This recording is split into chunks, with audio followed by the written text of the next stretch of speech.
Happy Friday, guys. I'm just reaching out to you again with another bit of scripture and hopefully something that's a little more encouraging than the news that was out last night about the quarantine being extended till the end of April and into the start of May.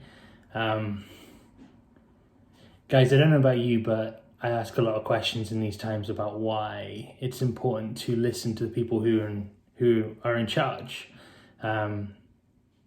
It kind of sucks because no one likes to be stuck inside right now. I don't know about you guys, but we're all feeling kind of stuck inside and cabin fever and all that stuff, whatever term you want to use. Quarantine's kind of lame.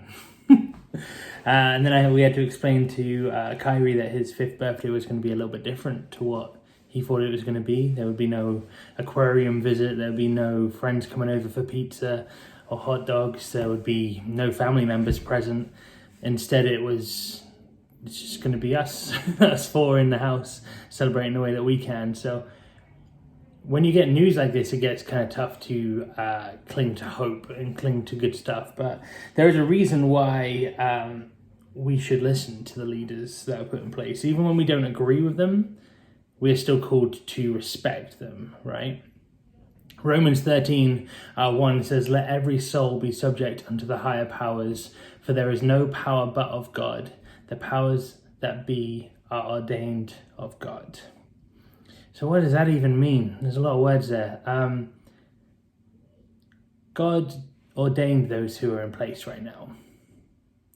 You may not agree with President Trump. You may not agree with, Governor of Washington or whoever is in charge where you are, but there's an understanding that the person that put them in charge is God, and they're going to have to stand up to him and kind of tell him why they did what they did, how they led the way they did, why they did what they did, when they did it, all that stuff. They're going to have to talk to God about that.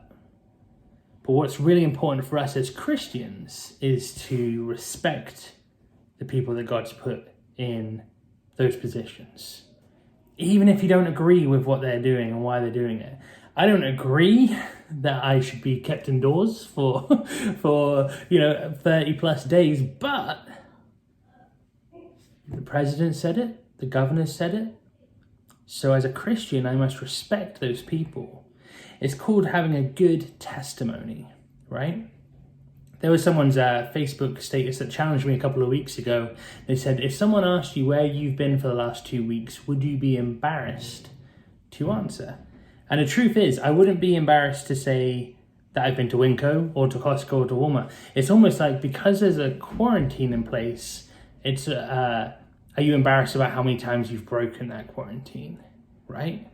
So having a good testimony in this time, it might sound kind of weird and different, but actually the way we do that is we honor the wishes of the people in charge because they've been put in place by God.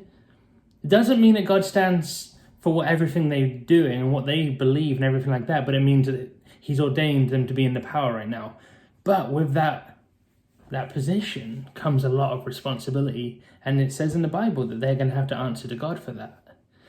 So Romans 13:1 says that. 1 Timothy 2:1 and 2 says this: "I exhort therefore that, first of all, supplications, prayers, intercessions, and giving of thanks be made for all men, for kings and for all that are in authority, that we may lead a quiet and peaceable life in all godliness and honesty."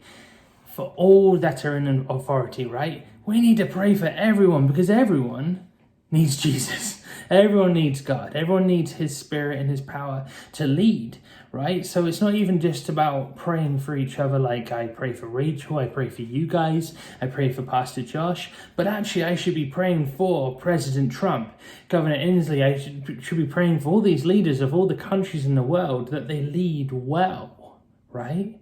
But I should also be praying that they get to know Jesus. That they get to know Jesus. And the thing that challenges me the most is, am I honoring God with my decisions that I'm making? Yeah, but I want to run out and go and see my buddies. Well, what does that say about me as a Christian, right? That I don't care about the wishes of the people in charge. that I'm willing to risk people's safety and health just because I want to see my friends.